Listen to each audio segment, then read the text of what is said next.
Welcome to CBSE words. तो हम पढ़ रहे थे ग्रेड 6 मैथ्स का 8 चैप्टर और इस चैप्टर की 5 वीडियोस अपलोड हो चुकी हैं। अगर आपने नहीं देखा तो डिस्क्रिप्शन में आपको प्लेलिस्ट का लिंक मिल जाएगा, वहां से देख सकते हो। आज का हमारा टॉपिक है 8.5 exploring diagonals of rectangles and squares. Rectangles और स्क्वायर्स की जो डायगोनल्स हैं उनको हम एक्सप्लोर करेंगे, उसके बारे में जानेंगे। Consider a rectangle PQRS। ये साइड में आपको एक रेक्टेंगल बना हुआ है PQRS। Join PR and QS। ये है P, ये है R, इसको ज्वाइन कर दो ये इस तरह से। इसी तरह Q और S को ज्वाइन कर दो। These two lines are called the diagonals of the rectangle. ये जो दो लाइन है यानी PR और QS वाली, इनको हम कहेंगे कि ये रेक्टेंगल के डायगोनल्स हैं। यानी अगर आपको रेक्टेंगल के डायगोनल्स ड्रॉ करने हैं तो आपको क्या करना होगा, जो अपोजिट वाले कॉर्नर्स हैं उनको ज्वाइन कर दो, तो जो लाइन मिलेगी वो डायगोनल होगा। अपोजिट वाले कॉर्नर का मतलब क्या है? देखो, एक तो अगल बगल वाले कॉर्नर है यानी एडजेसेंट वाले। जैसे एक कॉर्नर आपका ये है P वाला और इसके बगल में आपको Q मिलेगा, क्योंकि अगर आप रेक्टेंगल की बाउंड्री पे चलो तो P से चलोगे तो पहले ही आपको Q मिल जाएगा, तो P और Q अगल बगल वाले कॉर्नर कहलाएंगे। इसी तरह से P से अगर आप नीचे की तरफ चलोगे तो सबसे पहले कौन सा कॉर्नर मिलेगा आपको? S वाला। तो P और S आपस में अगल बगल वाले यानी एडजेसेंट वाले कॉर्नर्स हैं। इसको आप ऐसे भी देख सकते हो कि ऐसे कॉर्नर जो सेम साइड पे हो वो एडजेसेंट कॉर्नर कहलाएंगे यानी अगल बगल वाले। जैसे ये वाला साइड है, इसी साइड पे आपको P वाला कॉर्नर मिल जाएगा, Q वाला कॉर्नर मिल जाएगा, तो ये तो एडजेसेंट हो गए, अगल बगल वाले हो गए। इनको कनेक्ट करोगे तो आपको साइड मिलेगा, जो कि आप देख सकते हो P और Q को कनेक्ट करें तो रेक्टेंगल का साइड मिलेगा कि नहीं। तो कोई से भी अगल बगल वाले कॉर्नर को आप कनेक्ट करोगे तो आपको रेक्टेंगल का साइड मिलेगा। लेकिन वो कॉर्नर्स जो अगल बगल वाले नहीं है, जैसे हमने ये P ले लिया तो P के बगल में Q है और S है, कौन नहीं है? R नहीं है, R P के बगल में नहीं है। जैसे मैंने आपको बताया कि ये वाला जो साइड है इस पे आपको P वाला कॉर्नर मिल जाएगा, लेकिन R जो है वो ये वाले साइड पे आपको मिलेगा। तो दोनों अलग अलग साइड पे आ रहे हैं, तो मतलब ये अगल बगल वाले नहीं है। तो अपोजिट समझ गए। तो जैसे ये P वाला कॉर्नर है और ये R वाला कॉर्नर है, इनको आपस में अगर हम ज्वाइन कर दें तो हमको डायगोनल मिलेगा। तो ये इस तरह से मैंने ज्वाइन कर दिया, बिल्कुल स्ट्रेट लाइन आपको ज्वाइन करनी है, तो एक डायगोनल आपको ये मिल गया। इसी तरह से अगर आप Q वाला कॉर्नर पकड़ लो, कोई सा भी एक ले सकते हो, S ले लोगे बात तो ही पड़ेगी। तो Q की ठीक अपोजिट कौन सा कॉर्नर है? S वाला। इसको आपस में कनेक्ट कर दिया तो ये एक और डायगोनल आपको मिल गया। तो P को R से कनेक्ट कर लो, या हम कह सकते हैं R को P से कनेक्ट कर लो, तो एक डायगोनल। Q और S को आपस में कनेक्ट करोगे तो एक और डायगोनल मिलेगा। तो रेक्टेंगल में आपको दो डायगोनल्स मिलेंगे। कैसे मिलेंगे? जब अपोजिट वाले कॉर्नर को आप ज्वाइन करोगे तब। Compare the lengths of the diagonals. अब जो डायगोनल्स बने हैं उनकी लेंथ को आप कंपेयर करो। First predict the answer. पहले आंसर प्रिडिक्ट करो, आपको क्या लगता है कि दोनों जो डायगोनल है उनकी लेंथ क्या हो सकती है। मतलब वैल्यू नहीं बतानी है, बस ये बताना है कि जो दोनों डायगोनल है क्या उनकी लेंथ आपस में इक्वल होगी या डिफरेंट होगी। इसका प्रिडिक्शन करो, अंदाजा लगाओ आप। Then construct a rectangle marking the points as shown and measure the diagonals. तो एक बार आपने प्रिडिक्शन कर लिया कि हाँ भैया डायगोनल की लेंथ आपस में इक्वल होगी कि नहीं होगी, फिर आप कंस्ट्रक्ट करो एक रेक्टेंगल और इसी तरह से पॉइंट्स मार्क कर लो जैसा यहाँ दिया हुआ है। फिर उनके डायगोनल्स की लेंथ आप मेजर करो। तो चलो करते हैं। तो ये मैंने एक रेक्टेंगल ड्रॉ कर दिया है। अब इसके चलिए डायगोनल बनाते हैं। ये P से एक लाइन हमने ड्रॉ की R तक, ये एक डायगोनल बन गया। इसी तरह S और Q को आपस में कनेक्ट कर देंगे तो ये दूसरा डायगोनल बन गया। अब इन दोनों डायगोनल की लेंथ को हमको मेजर करना है। तो ये P पे रख के मैंने, तो ये देख सकते हो 80 मिलीमीटर यानी 8 सेंटीमीटर, क्योंकि 10 मिलीमीटर इक्वल होता है 1 सेंटीमीटर, तो 80 मिलीमीटर इक्वल 8 सेंटीमीटर होगा। तो PQ वाला जो डायगोनल है उसकी लेंथ आ गई 8 सेंटीमीटर। इसी तरह से हम SQ को मेजर कर लेते हैं। ये भी आप देख सकते हो 80 मिलीमीटर यानी 8 सेंटीमीटर। तो क्या बात समझ में आई कि दोनों डायगोनल्स की जो लेंथ है वो इक्वल आ गई। In rectangle PQRS the right angles at P and R are refer to as opposite angles. अब रेक्टेंगल में आप जानते हो कॉर्नर्स पे 90 डिग्री का एंगल बनता है, तो P और R वाले जो राइट एंगल है यानी P और R पे जो एंगल बन रहे हैं वो अपोजिट एंगल्स हैं। ये देखो P पे यहां जो एंगल बनेगा और R पे यहां जो एंगल बनेगा, ये अपोजिट एंगल्स हैं। ये मैंने आपको बताया भी कि P और क्या है? अपोजिट वाले कॉर्नर है, तो अपोजिट कॉर्नर पे जो एंगल्स बनेगा वो अपोजिट एंगल्स होगा। दोनों ही 90 डिग्री है यानी राइट एंगल है, लेकिन P और R को हम कहेंगे कि अपोजिट एंगल्स हैं। तो ये भी आपको पता होना चाहिए कि अगर मैं आपसे पूछ लूं कि P के अपोजिट कौन सा एंगल है तो आप बताओगे R। नाम से मतलब नहीं है, आपको पहचानना आना चाहिए। जैसे मैंने यहां पर ये X हो गया, ये A हो गया, ये C हो गया, ये M हो गया, ऐसे मैंने नाम रख दिया कॉर्नर्स के। अब मैं आपसे पूछूं कि बताओ एंगल एक्स के अपोजिट कौन सा एंगल है, तो एक्स के अपोजिट कौन सा आ गया, ये सी आ गया। इसी तरह ए का पूछूं तो आप कहोगे ए के अपोजिट एम एंगल है, जो अपोजिट कॉर्नर पे बने वो अपोजिट एंगल्स हो गए। The other pair of opposite angles are the right angles at Q and S. इसी तरह जो दूसरा पेयर है अपोजिट एंगल का, दो पेयर आपको रेक्टेंगल में मिलेंगे, एक तो ये हो गया, दूसरा क्यू, और इसके ठीक सामने अपोजिट वाले कॉर्नर पे जो एस बनना है वो अपोजिट एंगल्स हो गए। Observe that a diagonal divides each of the pair of opposite angles into two smaller angles. अच्छा, क्या ये आपने ऑब्जर्व किया कि जो डायगोनल है वो अपोजिट एंगल्स को दो पार्ट में डिवाइड कर दे रहा है। जैसे अगर हम पी आर वाले डायगोनल की बात करें तो इस लाइन की वजह से पी पे जो 90 डिग्री का एंगल बन रहा था वो दो पार्ट में डिवाइड हो गया। मतलब इस तरह से ये पी वाला कॉर्नर था और इधर 90 डिग्री का एंगल बन रहा था। लेकिन हुआ ये कि जब डायगोनल को ड्रॉ किया गया तो ये जो एंगल था दो पार्ट में डिवाइड हो गया। एक ये इतना एंगल हो गया जिसको चलो हम जैसे डी नाम दे देते हैं, और एक ये वाला एंगल जिसको चलो हम सी नाम दे देते हैं।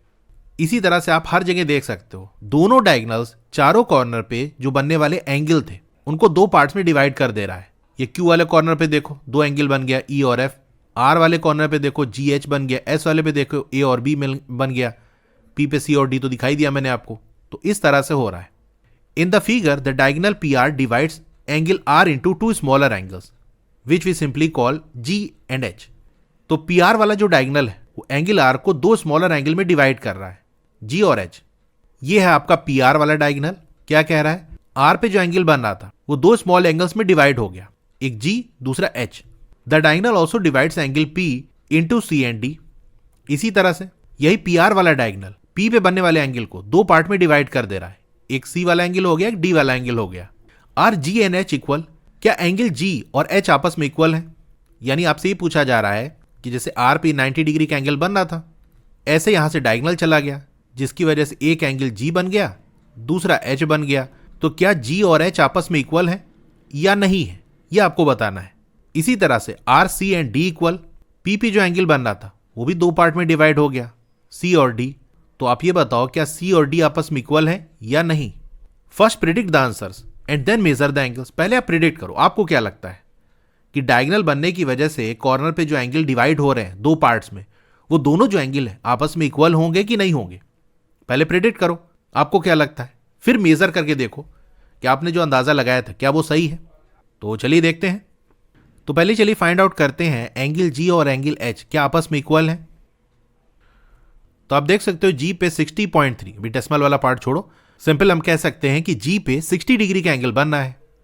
चलो यहां लिख देते हैं, ये 60 डिग्री हो गया। एंगल एच मेजर करते हैं, एच पे बनना है 30 डिग्री का एंगल, तो यहां 30 डिग्री लिख दिया।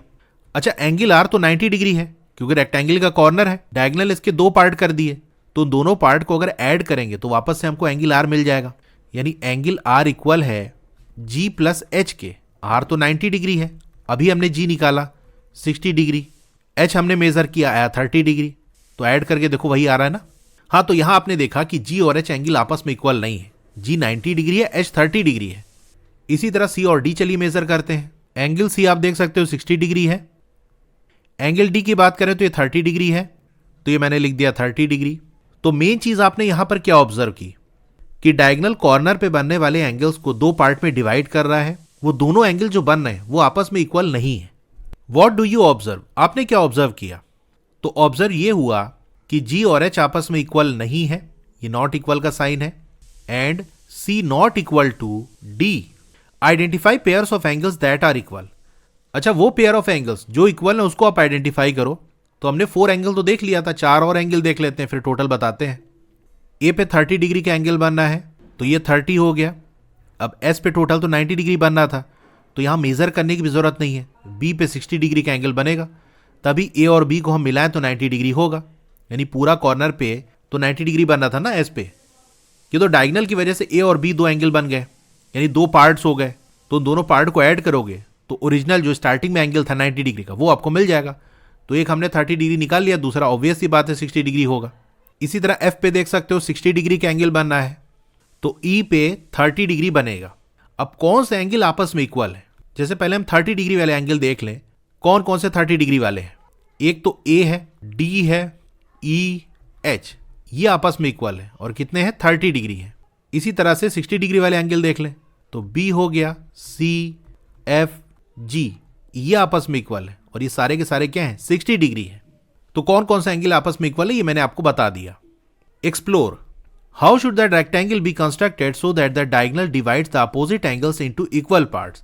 अब किस तरीके से हम रेक्टेंगल को कंस्ट्रक्ट करें कि जो डायगोनल है वो अपोजिट एंगल को इक्वल पार्ट्स में डिवाइड कर दे। यानी रेक्टेंगल का जो डायगोनल है वो क्या करता है, अपोजिट एंगल को दो पार्ट में डिवाइड करता है। तो यहां पर एंगल और यहां पर एंगल, इसी तरह यहां वाला एंगल और यहां वाला एंगल आपस में इक्वल हो जाए तो कैसा रेक्टेंगल हम बनाएं। तो देखो, ऐसा रेक्टेंगल जिसकी चारों साइड इक्वल हो, यानी वो रेक्टेंगल क्या होगा, स्क्वायर होगा। कि अगर हम स्क्वायर ड्रॉ करें तो वहां पर जो डायगोनल है वो अपोजिट एंगल्स को इक्वल पार्ट में डिवाइड करता है। आपको ये नहीं कहेगा कि सर स्क्वायर की बात क्यों कर रहे हैं, यहां पर रेक्टेंगल दिया हुआ है। पीछे के चैप्टर्स में मैंने कई बारी चीज बताई है कि स्क्वायर भी एक तरह का रेक्टेंगल ही है। बस ऐसा रेक्टेंगल जिसके चारों साइड आपस में इक्वल हो जाए उसको हम स्पेशल नाम दे देते हैं, यानी स्क्वायर। हाँ, तो हम स्क्वायर कंस्ट्रक्ट करते हैं और वहां चलिए मैं आपको दिखाता हूं। तो ये एक स्क्वायर मैंने कंस्ट्रक्ट किया है जिसके सारे साइड 5 सेंटीमीटर के हैं। अब चलिए पहले इसके डायगोनल ड्रॉ कर लेते हैं। ये एक डायगोनल हो गया, ये दूसरा डायगोनल हो गया। ये जो डिवाइडेड एंगल है उनके नाम भी हमने रख दिए, A B C D E F G H. अब चलिए मेजर करते हैं। ए पे आप देख सकते हो 45.2 यानी 45 डिग्री का एंगल बनना है। एंगल बी की बात कर लें तो यहां भी 45 डिग्री का एंगल बनना है। सी पे आप देख सकते हो 45 डिग्री, डी पे भी 45 डिग्री का एंगल बनना है। इसी तरह से अगर आप मेजर करोगे तो ई पे 45, एफ पे 45, जी 45 और एच 45। यहां देख सकते हो सारे ही जो एंगल है वो 45 डिग्री है। मतलब दोनों ही डायगोनल ने अपोजिट एंगल्स को दो इक्वल पार्ट में डिवाइड कर दिया, यानी 45 डिग्री के एंगल में डिवाइड कर दिया। ए और बी 45, सी डी 45, इसी तरह ई एफ जी एच ये सभी 45 के दो इक्वल पार्ट में डिवाइड हो गए। और ऐसा कब हुआ, जब हमने ऐसा रेक्टेंगल लिया जिसकी चारों साइड इक्वल हो, यानी हमने स्क्वायर लिया तो ऐसा हमको मिल रहा है।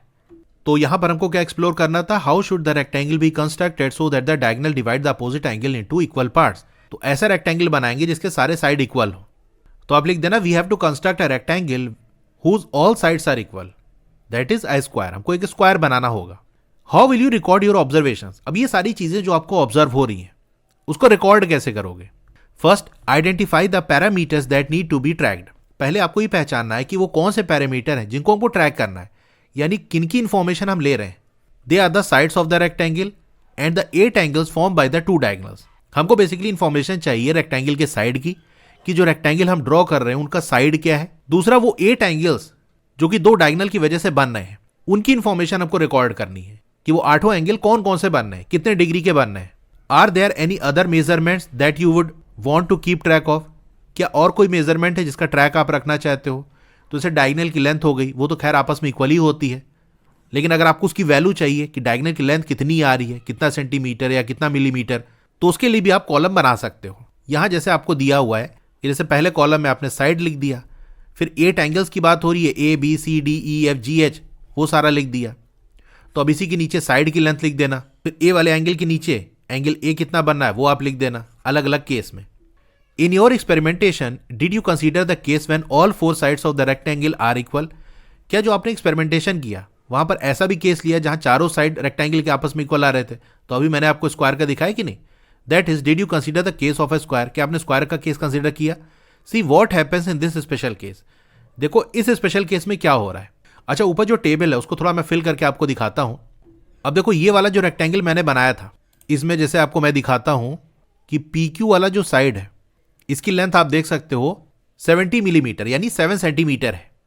इसी तरह से इसकी जो ब्रेथ है या विड्थ आप कह सकते हो वो मैंने ली थी 40 मिलीमीटर यानी 4 सेंटीमीटर।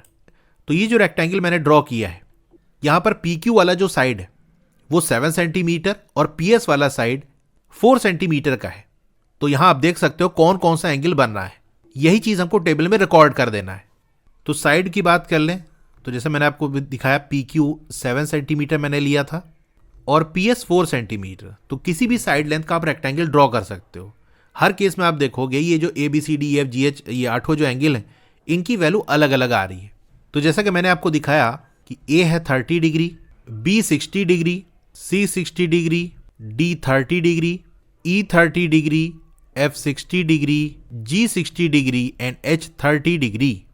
इसी तरह से आप कोई और साइड लेंथ का एक रेक्टेंगल ड्रॉ कर लेना, वहां भी इसी तरह से सारे एंगल को आप मेजर करके रिकॉर्ड कर सकते। तो ये एक मैंने आपको दिखा दिया कि कैसे आपको करना है। रेक्टेंगल ड्रॉ करो, डायगोनल ड्रॉ करो, फिर डायगोनल जो एंगल को डिवाइड कर रहा है उनको मार्क करो, मेजर करो, वैल्यू लिखो और इस तरह से रिकॉर्ड हो जाएगा। What general laws did you observe with respect to angles and sides? अब कौन सा जनरल लॉ आपने ऑब्जर्व किया एंगल्स और साइड के रिस्पेक्ट में? Try to frame and discuss them with your classmates. तो जो लॉ आपने ऑब्जर्व किया उसको आप फ्रेम करो, यानी प्रॉपर उसको एक्सप्लेन करो, लिखो और क्लासमेट के साथ अपने डिस्कस करो। तो जो चीजें हमने यहां पर ऑब्जर्व की उसके बेसिस पे कुछ लॉज मैं आपको बता देता हूं। तो पहली चीज क्या देखी, जैसे ये वाला टेबल अभी मैंने आपको कराया, यहां पर देख सकते हो एक साइड है 7 सेंटीमीटर का, दूसरा 4 सेंटीमीटर का, यानी लेंथ और ब्रेथ अलग है। तो आप देख सकते हो यहां जो एंगल्स बन रहे हैं, यानी डायगोनल जो एंगल डिवाइड कर रहा है वो भी अलग अलग बनना है। कुछ 30 डिग्री बनने, कुछ 60 डिग्री बनने हैं। सारे एंगल आपस में इक्वल नहीं है। या हम इसको ऐसे भी कह सकते हैं कि अगर लेंथ और ब्रेथ रेक्टेंगल की आपस में इक्वल नहीं है तो जो अपोजिट एंगल्स हैं वो इक्वल पार्ट में डिवाइड नहीं हो रहा है। जैसे ए और बी इक्वल पार्ट में डिवाइड नहीं हो रहा है, ए 30 डिग्री है, बी 60 डिग्री है। तो चलिए इसको मैं लिखा देता हूं, क्योंकि हमको जो लॉ बताने हैं वो एंगल और साइड के रिस्पेक्ट में ही बताने हैं। तो कैसा साइड है उसकी बेसिस से हमको कैसा एंगल मिल रहा है वो हम बताएंगे। If length and width of rectangle is not equal then diagonal divide the opposite angles into unequal parts. तो अगर लेंथ और विड्थ रेक्टेंगल की इक्वल नहीं है तो उस केस में जो डायगोनल है वो अपोजिट एंगल को अनइक्वल पार्ट में, यानी ऐसे पार्ट जो आपस में इक्वल नहीं है, उसमें डिवाइड करेगा। जैसे आपने देखा ऊपर कि ये ए है और ये बी है, ए 30 डिग्री आ रहा है, बी 60 डिग्री आ रहा है। तो ये डायगोनल अपोजिट एंगल को डिवाइड तो कर रहा है दो पार्ट में, लेकिन वो दोनों पार्ट आपस में इक्वल नहीं है, अनइक्वल है। सेकेंड लॉ है if all sides of a rectangle are equal. अगर रेक्टेंगल के सारे साइड आपस में इक्वल है, यानी वो एक स्क्वायर है, तो जैसे कि मैंने आपको दिखाया कि जो डायगोनल है वो अपोजिट एंगल को डिवाइड कर रहे हैं इक्वल पार्ट्स में, या इसी को हम बाइसेक्ट भी कहते हैं कि स्क्वायर में जो डायगोनल है वो अपोजिट एंगल को बाइसेक्ट कर देते हैं। बाइसेक्ट का मतलब 2 इक्वल पार्ट में डिवाइड करना, बाइसेक्ट ऐसे लिखते हैं। तो ये वो जनरल लॉज हैं जो हमने यहां पर ऑब्जर्व किए एंगल और साइड के रिस्पेक्ट में। बाकी और भी लॉज होते हैं, लेकिन यहां एंगल और साइड की ही बात कर रहा है। जैसे डायगोनल आपस में इक्वल होते हैं, ये हमने देखा। रेक्टेंगल के कॉर्नर पे 90 डिग्री बनता है, ये ऑलरेडी हम पढ़ ही चुके हैं। तो यहां पर जो चीजें हमने ऑब्जर्व की सिर्फ उन्हीं लॉ को मैंने यहां पर लिखा है।